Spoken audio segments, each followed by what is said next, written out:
بسم الله والصلاة والسلام على رسول الله وعلى آله وصحبه أجمعين. السلام عليكم, Mom. وعلیکم السلام. How was your weekend? We had a good bit of time off. That's okay. We did 15. 15 kiye humne mahine mein. Maybe by tomorrow 16 ho jayenge. So we're above 50% average. It's not bad. I'll take it's a good score for Ramadan. And some people, my friends told me, it's really bad. I was like, no, it's not that bad. It's okay. It's okay. So good for first innings. آج بدلے کے بارے میں کسی نے پوچھا تھا, تو وہ سوال پہلے آپ پڑھ لیں, پھر اس کے بعد کچھ بات کرتے ہیں. بعض اوقات ایسا معلوم ہوتا ہے کہ لوگ زیادتی اور گناہ کرنے کے باوجود خوشحالی اور سکون کی زندگی گزار رہے ہوتے ہیں. ایسا لگتا ہے کہ مظلوم کی فریاد سنی نہیں جا رہی ہے. تو کیا ایسے حالات میں انسان ظالم کے لیے عذاب کی دعا کر سکتا ہے؟ سوال تو بہت گہرا ہے اور اس سوال کے بڑے لیئرز ہیں, لیکن پہلی میرے خیال سے سب سے مفید اپروچ یہ ہے کہ پہلے جیسے قرآن نے کہیں کہیں اس چیز کی طرف اشارہ کیا, اس پہ تھوڑا سا اس پہ ایک نظر مار دیں, پھر اس کے بعد اس کو ذرا سسٹمیٹکلی سمجھنے کی کوشش کرتے ہیں, کیونکہ یہ ایک سچویشن نہیں ہے, کئی مختلف قسم کی سچویشنز ہوتی ہیں, اور اگر 5 مختلف قسم کی سچویشنز ہیں تو اس کے 5 مختلف جواب بھی ہو سکتے ہیں, ایک ہی جواب نہیں ہوتا. تو پہلی بات ایک واقعہ ہے خباب بن ارت کا رضی اللہ عنہ, صحابی تھے رسول صلی اللہ علیہ وسلم کے, اور وہ غلام تھے, مسلمان ہو گئے. تو ان کا جو آقا ہے وہ مشرک تھا, اس کو غصہ آیا کہ یہ کیسے مسلمان ہو گیا. تو انہوں نے کیا کیا کہ وہ کول کو کیا کہتے ہیں, کوئلے جلائے زمین پہ, اور زبردستی کوئلوں پہ ان کو قمیض اتار کے لٹا دیا, اور ان پہ کھڑے ہو گئے زبردستی, ساری ان کی پیچھے سے پیٹھ جھلس گئی. تو سارے ٹارچر کے بعد وہ رسول صلی اللہ علیہ وسلم کے پاس آئے, پیچھے سے پیٹ ان کی ساری جھلسی ہوئی, اور انہوں نے کہا کہ یا رسول اللہ, ہم نے حق مانگا ہے, ہم نے کیا غلط کیا ہے, اور ہمارے اوپر ایسے عذاب, اور یہ لوگ جو چاہیں کریں. رائٹ, تو وہ اپنی فریاد انہوں نے کی اس تکلیف میں نا.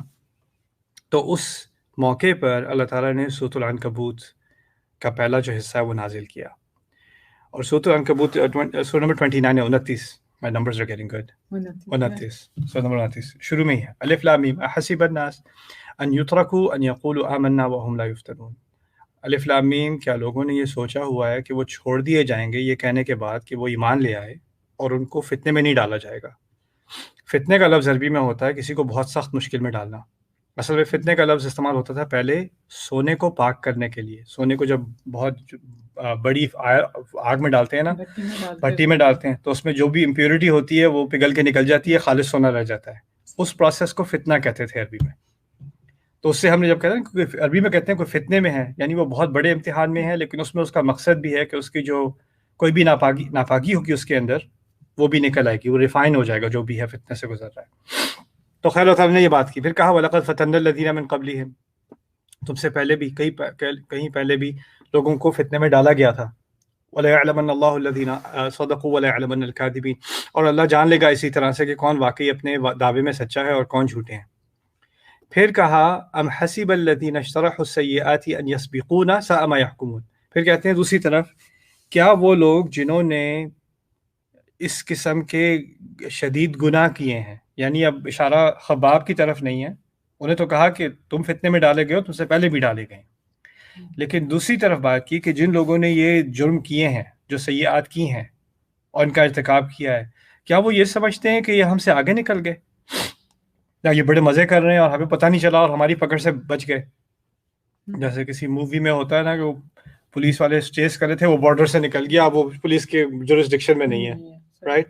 تو ان کا یہ خیال ہے کہ وہ نکل گئے آگے. ساء ما یحکمون, کیا برا فیصلہ ان لوگوں نے کیا ہے, کیا برا فیصلہ ان لوگوں نے کیا ہے. تو کہنے کا مقصد یہ ہے کہ اللہ تعالیٰ نے ایک طرف تو کہا کہ میں اور آپ فتنے میں ڈالے جائیں گے, خباب بن ارت فتنے میں ڈالے گئے, مشکل ہوگی, اور مشکلات دوسرے انسانوں کے ہاتھوں سے آتی ہیں. تو امتحان تو ہونا ہی ہونا ہے, یا تو آسمانی امتحان ہونا ہے کہ زلزلے کی وجہ سے ہونا ہے, یا پہلے ہم نے بات کی تھی ہمارے کنٹرول سے باہر چیزیں ہوتی ہیں ان سے امتحان ہوتا ہے ہمارا, یا لوگوں کی طرف سے ہوتا ہے, لوگوں نے کوئی بات کی, کوئی حرکت کی ہمارے ساتھ, کوئی ظلم کیا. لیکن کسی نہ کسی طرح ہم مشکل میں ڈالے جائیں گے ضرور. یہ ہونا ہی ہے زندگی میں. زندگی آسانی کے لیے نہیں بنائی گئی. آسانی کے لمحات اس میں ہوتے ہیں, نعمتیں ہوتی ہیں, لیکن ساتھ میں مشکلیں بھی اسی زندگی کا حصہ ہیں. رائٹ. تو اس کے بعد پھر جب یہ کہا کہ وہ لوگ آگے نہیں نکلے تو یہ اللہ تعالیٰ نے اپنی طرف سے تسلی دی ہے خباب بن ارد کو اور صحابہ جو ٹارچر ہو رہے ہیں ان کو، اور جو رسول صلی اللہ علیہ وسلم کی توہین کر کے، وہ توہین بھی ہو رہی تھی ان کی روز رسول کی صلی اللہ علیہ وسلم کہ، اور ان کو کتنا کسی مسلمان کو دل پہ لگتا ہوگا کہ میرے نبی کی توہین ہو رہی ہے میرے سامنے، رائٹ. اور وہ کچھ کر بھی نہیں سکتے تھے اس وقت. رسول صلی اللہ علیہ وسلم نے بھی کہا ہوا تھا ہاتھ روکے رکھو، کفو ایدیکم، قرآن نے کہا ہے جب کہا گیا تھا تم سے کہ اپنے ہاتھ روکے رکھو، کوئی ریاکشن نہیں دینا تم نے. تو ان کے دل میں بھی تھا کہ کوئی اللہ تعالیٰ ان سے کچھ بدلا لے. لیکن آپ اندازہ کریں، سال گزر گئے، 2 سال گزر گئے، 3 سال گزر گئے، مکے میں کتنے سال گزارے ہیں، اور ان کئی سالوں میں کوئی بدلا نہیں ہے. ان کو تو گلی چھٹی ہے، وہ تو اور مزے میں، مسلمان اور ٹارچر میں، اور مصیبتیں پڑ رہی ہیں. اور ہمیں نظر آتا ہے، کسی کو نظر آئے کہ یہ تو کتنے سال گزر گئے، ہمیں کہا بھائی صبر کرو، ان کو دیکھو ان کے کیا مزے ہو رہے ہیں. ہم تو پیچھے دیکھتے ہیں، کہتے ہیں کہ 23 سال میں مکہ فتح ہو گیا. اس وقت کیا نظر آ رہا تھا؟ اس وقت تو کوئی سرے سے آثار بھی نظر نہیں آ رہے تھے کہ تبدیلی آنے والی ہے یا مدینے میں جا کے کیا ہوگا. ہمیں کچھ نہیں پتا تھا ابھی، رائٹ. تو پہلی بات ہے کہ اللہ تعالیٰ نے بتایا، اس طرح سمجھایا ہے کہ ہمارا اپنا ایک ٹائم ٹیبل ہوتا ہے. مجھے کسی پہ غصہ ہے، میں چاہتا ہوں اللہ تعالیٰ کی طرف سے بجلی اس کے سر پہ ابھی آ کے گرے، رائٹ.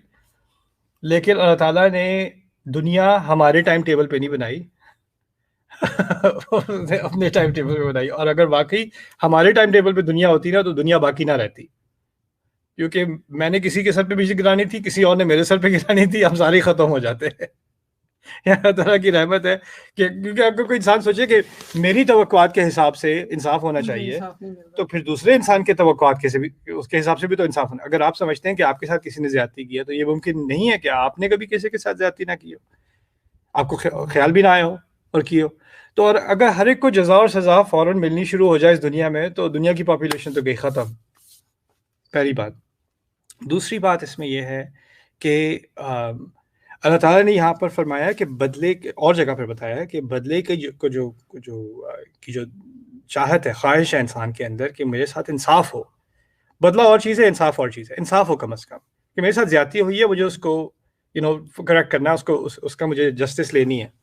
اس کے بارے میں اللہ تعالیٰ نے کہا ہے وَلَمَنِ انتَصَرَ بَعْدَ ظُلْمِهِ فَأُولَٰئِكَ مَا كَانَ عَلَيْهِم مِّن سَبِيلٍ. سورۃ شورى میں اللہ تعالیٰ نے کہا ہے کہ جو کوئی اپنے ساتھ ظلم کیے جانے کے بعد اپنی مدد کرنے کی کوشش کرے یا انصاف کے دائرے کے اندر بدلہ لینے کی کوشش کرے، فَأُولَٰئِكَ مَا كَانَ عَلَيْهِم مِّن سَبِيلٍ، تو ان کے خلاف آپ کوئی کیس نہیں کر سکتے. یعنی آپ ان کو، تمہیں معاف کرنا چاہیے، کیوں بدلہ کر رہے ہو، کیوں انصاف کر رہے ہو، کیوں لائر کیا تم نے، کیوں سو کیا تم نے، کیوں شکایت کی تم نے، کیوں انصاف ڈھونڈا تمہیں، صبر کرنا چاہیے. اللہ تعالیٰ نے کہہ دیا آپ کی کوئی اگر انصاف لینا چاہ رہا ہے اپنے لیے تو آپ اس کے خلاف کیس نہیں کر سکتے. فَأُولَٰئِكَ مَا كَانَ عَلَيْهِم مِّن سَبِيلٍ إِنَّمَا السَّبِيلُ عَلَى الَّذِينَ يَظْلِمُونَ النَّاسَ. راستہ یعنی کیس تو ان کے خلاف بنتا ہے جنہوں نے زیادتی کی ہے لوگوں کے ساتھ. جو انصاف مانگ رہا ہے اس کو آپ کہہ رہے ہیں تم غلط کر رہے ہو. یعنی قرآن نے یہ ہم پر فریضہ نہیں ڈالا کہ معاف کرنا چاہیے، معاف کرنا چاہیے، معاف کرنا چاہیے. معاف کرنا آپ کسی اور کو نہیں کہہ سکتے کہ معاف کرو، وہ اس کا حق ہے معاف کرنے کا یا انصاف لینے کا، اس کا حق ہے. اس کو آپ یہ اسلام کے دائرے، اسلام کا بہانہ لے کے بھی نہیں کہہ سکتے اللہ تعالیٰ چاہتے ہیں کہ تم معاف کر دو. نہیں بھائی، آپ کسی اور کو نہیں کہہ سکتے، یہ آپ کو مجھے کہنے کا یہ حق نہیں ہے. اس انسان کو حق ہے، اس کی تکلیف ہے، آپ نہیں جانتے اس کی تکلیف اس پر کتنی گزری ہے، اس کو کیا، اس کے کیا احساسات ہیں. وہ چاہے تو معاف کرے، وہ چاہے تو نہ کرے. یہاں تک کہ یوسف علیہ السلام کے قصے میں تو بہت کمپلیکیٹڈ، یعنی جو گہرائی ہوتی ہے انسان کی ایموشنز کی، اس کو ایڈریس کیا گیا ہے. ایک طرف تو یوسف علیہ السلام کے بھائیوں نے ان کے ساتھ اتنی زیادتی کی ہے، رائٹ. آ کے سامنے کھڑے ہوتے ہیں، انہیں پتہ بھی نہیں کہ یوسف ہیں. اب جو سامنے منسٹر بیٹھا ہے وہ ان کو علم ہی نہیں کہ وہ یوسف ہیں. تو ان کے سامنے بیٹھ کے بھی کہہ دیا کہ اچھا یہ جو چوری کی ہے اس نے، اس کا ایک بھائی تھا وہ بھی چور تھا. یوسف کے بارے میں کہہ رہے ہیں اور یوسف سے کہہ رہے ہیں، انہیں پتہ بھی نہیں یوسف سے کہہ رہے ہیں علیہ السلام، رائٹ. فَإِنْ سَرَقَ كَانَ لَهُ أَخٌ سَرَقَ مِنْ قَبْلُ. یہ ان کے ایک بھائی تھا، اس نے بھی چوری کی تھی، اور یوسف علیہ السلام نے چوری کا الزام، وہ بھی ان کے سامنے. اب وہ اس موقع پہ بیٹھے ہیں کہ یہاں ایسے وہ اشارہ کریں تو یہ سارے ایکسیکیوٹ ہو جائیں، اور وہ اپنے آپ کو ریویل بھی کر سکتے ہیں کہ تم بات کیا کر رہے ہو، مجھ پہ الزام لگا رہے ہو، ابھی تک تم نہیں بدلے. لیکن انہوں نے دل میں ہی کہا انتم شر مکانا، تم تو پہلے سے بھی خراب ہو گئے ہو، تم تو پہلے سے بھی اور خراب ہو. مجھے تو لگا تھا کہ شاید کئی انسان نے کوئی غلط حرکت کی ہو، ہم نے اپنے بھائی کو مار دیا یا کنویں میں پھینک دیا، بعد میں کوئی ندامت ہوگی تم پہ تمہارے دل میں، اب تم مجھے مزید ابھی تک کوس رہے ہو، تم تو پہلے سے بھی اور خراب ہو، انتم شر المکان. ان کے دل میں یہ بات آئی. اسرہا یوسف فی نفسہ، یوسف علیہ السلام نے وہ تکلیف، وہ غصہ اپنے اندر ہی رکھا، انہوں نے ظاہر نہیں ہونے دیا. اب ان کے پاس پاور تھی ظاہر کرنے کی، لیکن انہوں نے ظاہر نہیں ہونے دیا. اچھا بعد میں جب سارا کچھ ریویل ہو گیا اور سارے ہمبل ہو گئے ان کے سامنے، تو یوسف علیہ السلام نے کہا لا تثریب علیکم اليوم، تم پر آج کوئی پکڑ نہیں ہوگی، تم پر آج کوئی پکڑ نہیں ہوگی. لیکن کھلی چھٹی بھی نہیں دی. جب انہوں نے کہا تم پر پکڑ نہیں ہوگی اور تم اب مصر میں اللہ تعالیٰ چاہیں تو تم آمینین یعنی امن و امان سے داخل ہو سکتے ہو. لیکن اس کے بعد اس میں ایک میں نے اپنے انگلش لیکچرز میں بتایا تھا، ایک سٹل سی اس میں ایک اشارہ بھی ہے کہ اب اگر تم نے لائن کراس کی، آج تک جو ہوا تم پہ پکڑ نہیں ہے. اس میں اشارہ کس بات کی طرف ہے؟ اس کے بعد اگر کچھ کرنے کی کوشش کی تو یہ آج کی گارنٹی ختم. رائٹ؟ تو اس میں یعنی ہم کسی کو معاف کریں، اس کا مطلب یہ نہیں ہے کہ ہم بھولے بن جائیں اور یہ سمجھیں کہ اس میں دوبارہ شر کا پوٹینشیل ہے ہی نہیں. معاف کرنا اور بھولا بننا دو الگ الگ چیزیں ہیں. معاف کرنے سے یہ نہیں ہوتا کہ بس یہ بندہ فرشتہ بن گیا، اب اس نے جو پہلے کیا تھا وہ کبھی نہیں کر سکتا. نہیں، آپ کو احتیاط تو کرنی ہے، وہ انسان ہے، ہو سکتا ہے آپ کو ایک باؤنڈری ڈرا کرنی ہے. دوسری طرف ہے یعقوب علیہ السلام، ان کی اولاد نے کتنی تکلیف دی، کتنے سالوں جھوٹ بولا ان سے اور کیا کیا ان کے ساتھ، اور بدتمیزیاں بھی کی. اب ان کے سامنے آ کے کہہ رہے ہیں استغفر ہمارے لیے یا بت استغفر لنا، یا ابا جان ہمارے لیے بھی دعا کر لیں استغفار کی، آپ بھی ہمارے لیے اللہ تعالیٰ سے معافی مانگ لیں. کہ یہ بڑا کلیور کہنے کا طریقہ ہے کہ نہ صرف آپ ہمیں معاف کریں، آپ اللہ تعالیٰ سے ہماری استغفار کی دعا کریں. اور اس میں ایک اشارہ اس بات کی طرف بھی تھا کہ یوسف علیہ السلام سامنے کھڑے ہیں، اگر والد محترم ابھی دعا کر دیں گے تو پھر یوسف علیہ السلام کا دل بھی نرم ہو جائے گا، چلو ابو نے تو معاف کر دیا، میں بھی معاف کر دیتا ہوں، میں بھی اپنا دل نرم کر دیتا ہوں. تو وہ ایک اسٹریٹجی تھی کہ ابو کے پاس اب آئے. پہلے تو انک فی ضلالک القدیم، آپ اپنے پرانی گمراہی میں ابھی تک پاگل پن میں آپ لگے ہوئے ہیں. تاللہ تفتأ تذکر یوسف حتی تکون حرضا، آپ بس یوسف ہی لگے رہیں گے جب تک مر نہ جائیں آپ. ایسی باتیں کرتے تھے وہ ان سے، رائٹ؟ یہاں تک کہ ان کی فیملی بھی ان کو پاگل کہتی تھی یا گمراہ کہتی تھی. جو چلے گئے تھے تو پیچھے فیملی ان کی وہ یہ باتیں اپنے دادا سے کر رہی تھی، اپنے سسر سے کر رہی تھی. تو خیر اب کہتے ہیں آپ ہمارے لیے استغفار کر دیجئے. تو یعقوب علیہ السلام کی تکلیف اتنی شدید تھی کہ وہ یہ نہیں کہہ سکے کہ ہاں میں کر رہا ہوں. کہتے ہیں سوف استغفر لکم ربی، میں کروں گا کچھ دیر بعد، دعا کر دوں گا، ابھی نہیں کر رہا، ابھی دل میں ابھی بھی بہت تکلیف ہے. ان حوالات میں کیا چیز کامن ہے کہ اللہ تعالیٰ نے انسان کی تکلیف کو اکنالج کیا ہے، یہاں تک کہ نبی کی تکلیف کو بھی اکنالج کیا ہے، ان کے جذبات کو بھی اکنالج کیا ہے. تو پہلی بات ہمیں سمجھنے کی یہ ہے کہ ہمیں اگر تکلیف ہو رہی ہے کہ کسی نے ہمارے ساتھ زیادتی کی ہے، ہم سے زیادہ مجھے جتنی خود سے محبت ہے اس سے کہیں زیادہ خدا کو مجھ سے محبت ہے. اور جو تکلیف مجھے ہوئی ہے اس کا جتنا مجھے احساس ہے اس سے کہیں زیادہ احساس میرے رب کو ہے. اور جتنا میں انصاف چاہتا ہوں اس سے کہیں زیادہ انصاف میرا رب چاہتا ہے. امر ربی بالقسط شاہد قائما بالقسط، میرا رب قسط پہ، انصاف پہ کھڑا ہے.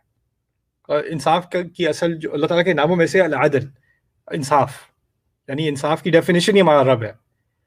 تو یہ سمجھنا کہ جب تک ہماری توقعات کے مطابق اس کو سزا نہیں ملے گی، یعنی یہ جب تک سیڑھیوں سے نہیں گرے گا، جب تک اس کا کار ایکسیڈنٹ نہیں ہوگا، انصاف نہیں ہوگا. تو یہ کیا ہوتا ہے؟ یہ ہم سمجھتے ہیں کہ ہمیں انصاف کا زیادہ اچھا کانسیپٹ ہے، ہم اللہ تعالیٰ کو سکھائیں گے کہ انصاف کیا ہوتا ہے. لگتا ہے کہ اللہ تعالیٰ کو کچھ کانسیپٹ نہیں ملا ہمارا، اور کچھ بات ادھر ہو گئی. جیسے گورنمنٹ میں آپ اپنا کیس فائل کرتے ہیں نا، وہ فائل گم جاتی ہے اور کیس چل رہا ہے، پتہ نہیں وہ جج نے دیکھا بھی کہ نہیں، کسی کلرک نے ادھر ادھر کر دیا. ہمارا کانسیپٹ ایسا ہو جاتا ہے اللہ تعالیٰ نے ہمارے ٹائم ٹیبل پہ بدلہ نہیں لیا اور ہمارے ڈیفینیشن کا بدلہ نہیں لیا، تو پتہ نہیں اللہ تعالیٰ نے انصاف کیا بھی کہ نہیں.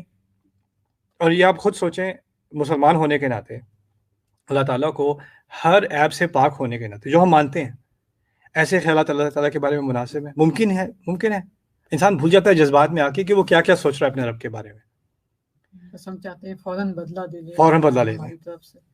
تو یہ ایک جلدی کی چیز ہے. پھر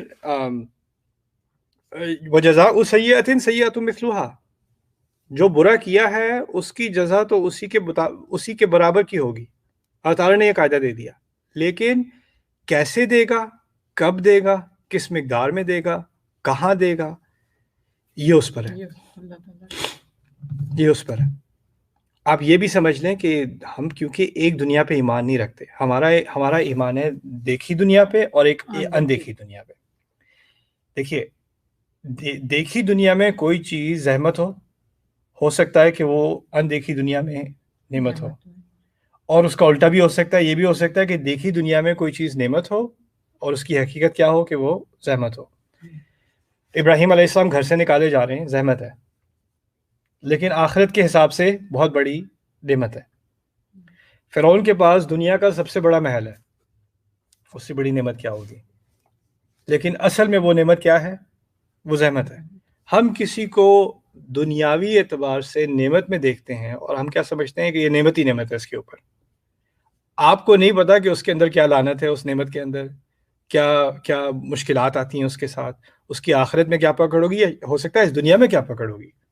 اللہ تعالیٰ نے تو سورۃ التوبہ میں کہہ دیا منافقون کے بارے میں، فلا تعجبك اموالهم ولا اولادهم انما يريد الله ليعذبهم بها وتزهق انفسهم وهم كافرون۔ آپ ان کے پیسوں سے اور ان کی اولاد سے امپریس نہ ہو جانا، یہ چیزیں آپ کو جو ہے وہ تعجب میں نہ ڈال دیں کہ ان کے پاس کیا کچھ ہے۔ اللہ کی صرف یہی نیت ہے کہ ان کو ان چیزوں کے ذریعے یعنی مال اور اولاد کے ذریعے ان کو عذاب دے اور یہ اندر سے مٹ کے رہ جائیں، تزہق انفسہم، اور یہ کفر میں ہی رہیں۔ یعنی لگتا ہے باہر سے لگتا ہے کہ یہ بہت ہی اچھے حال میں ہے کتنی کچھ حرکتیں کرنے کے بعد، لیکن اللہ تعالیٰ کہہ رہے ہیں تم ان چیزوں کو دیکھ کے امپریس نہ ہو جانا، دھوکے میں نہ آ جانا۔ تو یہ جو ریئلائزیشن ہے اس سے انسان کو بہت ریلیف ملتی ہے۔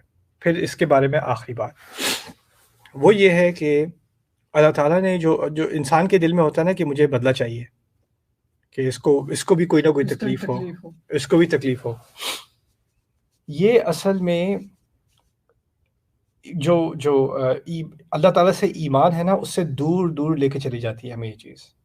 کسی حد تک مجھے بھی انصاف چاہیے، آپ کو بھی چاہیے۔ کسی نے مجھے تکلیف دی ہے، مجھے ہوتا ہے کہ میں اگر مجھے کوئی نظر آ گیا تو میں بھی اس کو تکلیف دوں۔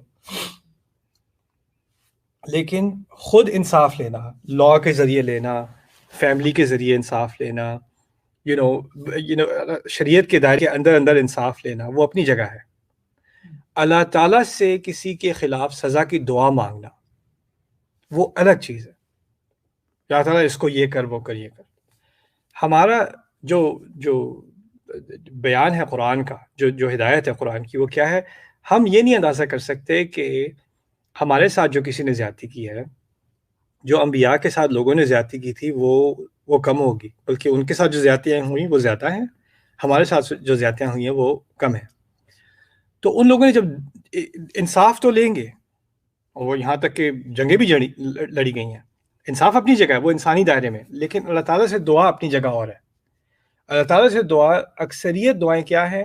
اللہ تعالیٰ مجھے ان کے شر سے بچا لے، اللہ تعالیٰ تو دیکھ رہا ہے، جو اس امتحان سے مجھے لوگوں کے لیے فتنہ نہ بنا دینا، لا تجعلنا فتنة للذین کفروا۔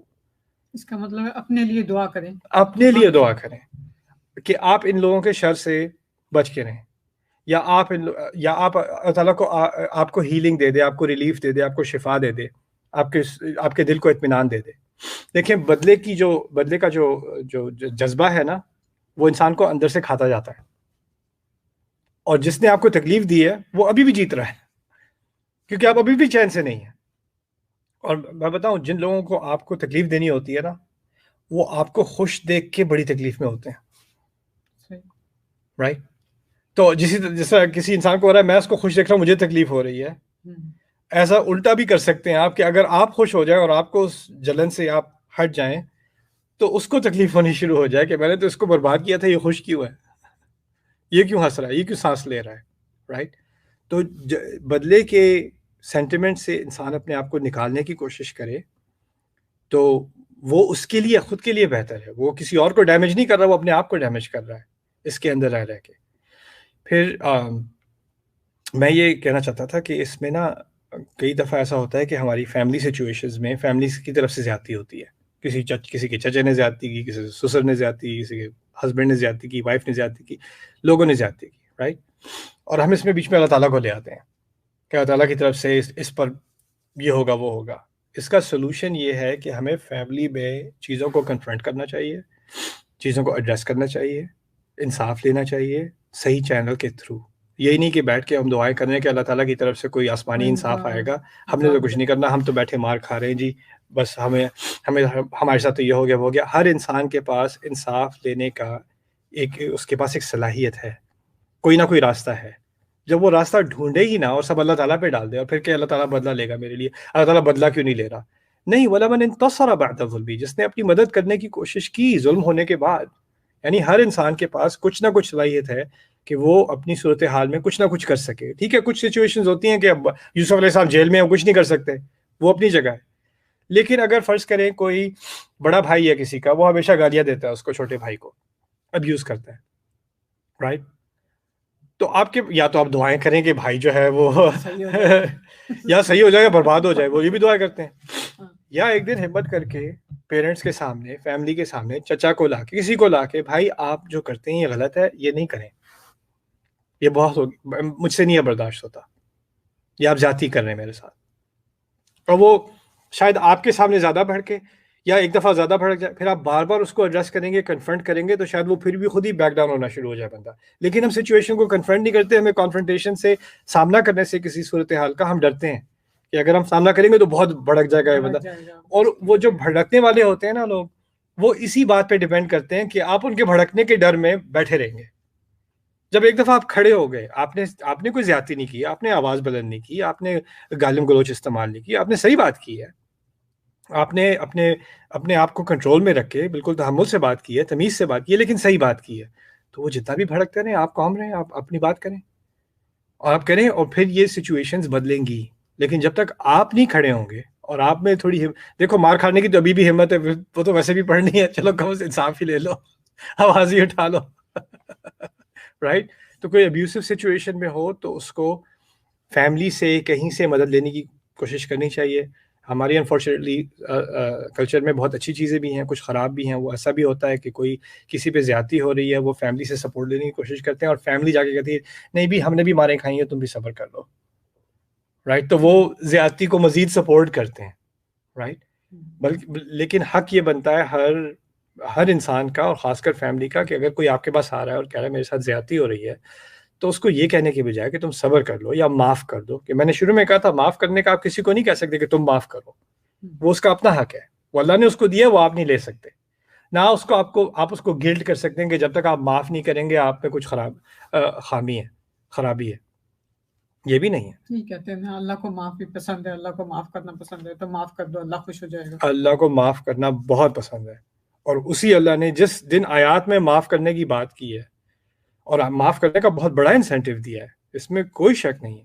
یہاں تک کہ سورۃ النور کی آیات میں جس نے معاف کر دیا تکلیف دیے جانے کے بعد, اور ہم اس کی بات کر رہے ہیں جس کے اوپر آپ کا غلبہ ہے, یعنی میرے نیچے کوئی ہے, میری اولاد ہے, اس نے میرے ساتھ غلطی کی, میں اتھارٹی میں ہوں تو میں معاف کروں گا, رائٹ؟ اب مجھے کسی کرپٹ پولیس والے نے مارا اور میرے پاس کوئی چارہ ہے نہیں اس کے ساتھ کو بدلہ لینے کا, نہ کوئی ریکارڈنگ ہے نہ کچھ, اور میں کہوں میں نے تجھے معاف کر دیا, میری معافی کا کیا ہوگا, میں ویسے ہی پیٹ رہا ہوں. یعنی مظلوم ایک تو پہلے مظلوم ہوتا ہے, اس سے پھر کہتے ہیں معاف بھی کرو. جو آیات ہیں قرآن کی وہ کس سچویشن کی ہیں کہ آپ کے پاس بدلہ لینے کی پاور تھی, اتھارٹی تھی, سوٹی آپ کے ہاتھ میں تھی, اور پھر آپ نے معاف کیا, سمجھ رہے ہیں؟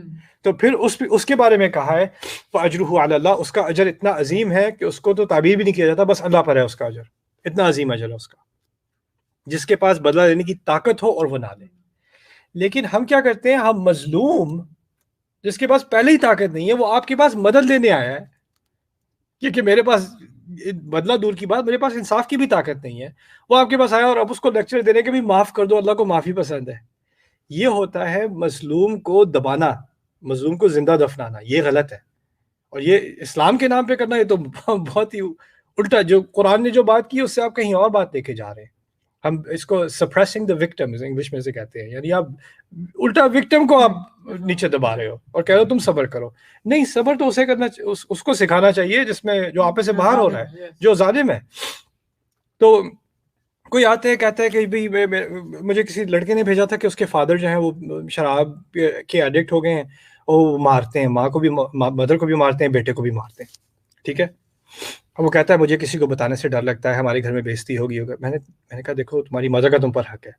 پہلی بات ہے اس انسان کو کوئی ابیوز کسی کو ٹالریٹ نہیں کرنی چاہیے. کوئی کسی کو مار رہا ہے تو آپ اتھارٹیز کو انوالو کرو کسی نہ کسی طرح، یا کسی نہ کسی طرح اس کو روکو. یہ کسی نے آپ کو کہا ہے اس صورتحال میں صبر کر لو تو آپ اس کو مینٹل ہاسپٹل کا ایڈریس بھیج دیں. یہ اسلام نہیں ہے. اگر کوئی فزیکلی ابیوز ہو رہا ہے، کسی کو مارا جا رہا ہے، تو اس میں انٹروینشن لازمی ہے. اس میں کوئی شک نہیں، اس میں کوئی دین کو لا کر یہ کرنا کہ نہیں بھائی اس میں کوئی ایسی بڑی بات نہیں، صبر کر، سوال ہی پیدا نہیں ہوتا. اس بندے یہ بندہ کر رہا ہے جس میں ڈرنکنگ پرابلم ہے یا وائلنس کا پرابلم ہے، اس کو کلیئرلی کوئی سائیکولوجیکل ایشو ہے. اس سے آپ نارملی ڈیل نہیں کر سکتے. اس کو خود کو ہیلپ کی ضرورت ہے، لیکن اس کو ہیلپ کرنے کے بجائے پہلے آپ اپنے آپ کو تو سیف کریں. آپ کو اپنی سیفٹی کا حق ہے. اس کی ماں کو، اس کو خود کو سیفٹی کا حق ہے. اور اگر وہ کہیں کہتا ہے کہ ہم اپنے نانی کے گھر موو ہو سکتے ہیں تاکہ وہ کچھ نہ کرے، تو یہ غلط ہوگا. ہم نے اپنے باپ کا حق مارا. میں نے کہا بالکل نہیں مارا، جاؤ اگر جا سکتے ہو. اگر واقعی یہ سچویشن ہے، اللہ جانتا ہے تمہیں، تو مجھے تو کوئی بھی کہانی سنا دے، رائٹ، مجھ سے کوئی بھی جواب لینے کے لیے. لیکن اگر اللہ جانتا ہے اگر کوئی واقعی فزیکلی ابیوز ہو رہا ہے اور وہاں سے نکل سکتا ہے، تو یہ کسی کا حق مارنا نہیں ہے، یہ باپ کا حق مارنا نہیں ہے. وہ باپ قرآن کی آیات کوٹ نہیں کر سکتا کہ وہ بالوالدین احسانہ. اگر وہ کوٹ کرنی ہے تو پھر رب یعنی بھی کوٹ کرے نا، کہ والدین نے تمہاری تربیت کی ہے، تمہیں ایک نازک پودے کی طرح تمہیں پروان چڑھایا ہے. آپ نے اپنا کام تو کیا نہیں، آپ کو وہ بالوالدین احسانہ بڑا یاد آ گیا. اس طرح نہیں ہوتا. قرآن میں یہ ربوبیت نہیں دی گئی والدین کو. ہر رشتے میں، صرف والدین کی بات نہیں ہے، ہر رشتے میں رائٹس ہیں، رسپانسبلٹیز ہیں، حقوق ہیں اور فرائض ہیں. کوئی اپنی ذمہ داری پوری نہیں کرے گا لیکن حق کے نعرے مارتا رہے، ایسے نہیں ہوتا ہمارے دین میں. صرف ایبسولوٹ حق صرف ہمارے رب کا ہے، رائٹ. تو ان چیزوں میں کسی کو گلٹ کرنا، اور پھر بعد میں پھر ہوتا ہے کہ مجھے کبھی کبھی خیال آتا ہے کہ میں اپنے ابو سے بدلا لوں، انہوں نے میری مدر کو ایسے سے مارا تھا، یہ کیا تھا، وہ کیا تھا. خیال آتا ہے. میں نے کہا خیال نیچرل ہے ایکچولی. اگر کوئی بچہ دیکھے ایسا تو کیوں نہیں آئے گا اس کے دماغ میں خیال، اس کے دل میں خیال. اس کو بیچارے کو آپ نے ٹرامیٹائز کیا بچے کو اس طرح کی چیز کر کے، اور پھر اس کے اوپر سے وہ پہلے ہی ایموشنلی ٹراماٹائزڈ ہے، اس کے اوپر آپ اسلام کا استعمال کر کے اس کو ریلیجسلی ٹراماٹائز کرتے ہو کہ میرے یہ جذبات دین کے خلاف ہیں، اب میں جہنم میں بھی جاؤں گا. اس دنیا میں بھی میں پیٹا اور مجھے آخرت میں بھی پیٹنا ہے اس جذبات کی وجہ سے. ظلم کے اوپر ظلم، ظلمات بعضها فوق بعض، اور یہ چیزیں جو ہے جب ہم دین کے نام پہ کرتے ہیں تو اس سے مجھے سخت تکلیف ہوتی ہے کہ لوگ سمجھتے ہیں کہ یہ نان مسلم جو ہیں ان کا اسلام کے بارے میں غلط کانسیپٹ ہے، اسلام کے خلاف پروپیگنڈا کرتے ہیں، یہ کرتے ہیں، وہ کرتے ہیں. ہم نے کم کیا ہے؟ ہم نے اسلام کے نام پہ کم زیادتیاں کی ہیں، رائٹ. تو ان چیزوں میں اگر کوئی جسٹس ڈھونڈ رہا ہے، کوئی لیگل راؤٹ لے رہا ہے، کوئی فیملی کی انٹرونشن لے رہا ہے، کوئی ظلم کو روکنے کے لیے اپنی مدد کر رہا ہے، شریعت کے دائرے میں، انصاف کے دائرے میں، ڈیسنسی کے دائرے میں، اگر آپ صحیح کام کر، میں یہ نہیں کہہ رہا کسی سے پستول اٹھا کے جا کے کسی کو گولی مار دو، یہ بھی نہیں کہہ رہا میں. ایک دائرہ ہے اللہ تعالیٰ نے وہ ہمیں دیا، اس کے اندر انسان اپنی مدد کرنے کی کوشش کرے، اس میں کوئی حرج نہیں ہے. لیکن بدلے کا راستہ آپ چھوڑ دیں، انصاف کا راستہ پکڑ لیں، اور اللہ تعالیٰ سے مانگنا ہے تو اپنے لیے پناہ مانگ لیں، کسی اور کے لیے نہیں. سوری امام، ایک آخری بات تھی، وہ میں بار بار بھول جاتا ہوں، مجھے یاد آئی. کبھی کبھار جب فیملی کے جھگڑوں میں لوگ اللہ تعالیٰ کو لے آتے ہیں، اللہ تم سے ضرور پوچھے گا، یہ کہتے ہیں نا. اوکے، ماما فرض کریں کہ میرا فیملی ممبر سے کسی سے بہت زیادہ جھگڑا ہوا، بہت ہی بری لڑائی ہوئی، بہت برے الفاظ دونوں طرف کہے گئے، ٹھیک ہے. اگلے دن میں اس کے گھر بھی نہیں، وہ میرا بھائی ہے، میں اس کے گھر نہیں جاتا، وہ میرے گھر نہیں آتا. 5 سال گزر گئے، 10 سال گزر گئے، ہم ایک ہی گلی میں رہتے ہیں لیکن نہیں گزرنا. میں ایک دن گزر رہا ہوں، اس کے گھر پہ آگ لگی ہوئی ہے. میں نے دیکھا اس کے گھر میں آگ لگی ہوئی ہے اور وہ کھڑکی سے وہ پھنسا ہوا ہے. میں گزروں گا یا اندر جا کے بچاؤں گا بھائی کو اپنے؟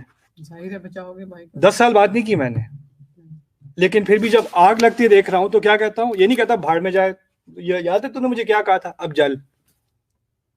ممکن ہی نہیں ہے میں جاؤں گا اپنی لائف رسک کر کے اس کو بچاؤں گا، نہیں.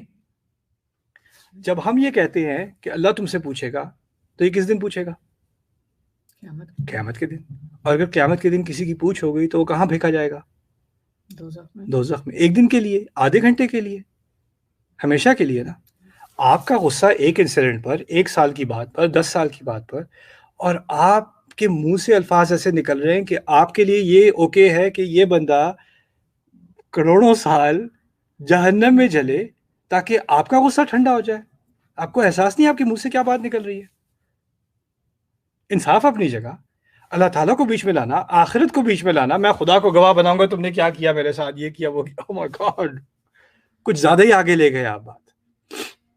اور آپ نے اللہ تعالیٰ کو اپنا ایک ایکسیکیوشنر بنا دیا ہے کہ میرا غصہ ٹھنڈا کرنے کے لیے میرا رب پیچھے سے آ کے جو ہے جیسے کسی کی فورسز ہوتی ہے نا, دیکھنا ذرا میرے دوست آ رہے ہیں وہ تم سے نپٹیں گے. ہم نے اللہ تعالیٰ کو نپٹنے کے لیے بنا دیا لوگوں کے اپنے غصے کے لیے. کتنی ایروگنٹ بات ہے اور کتنی ظالم بات ہے, اور کتنا کہ کبھی کبھی ایک صومالی فیملی تھی, ڈفرینٹ کلچرز میں ڈفرینٹ پرابلمس ہوتے ہیں.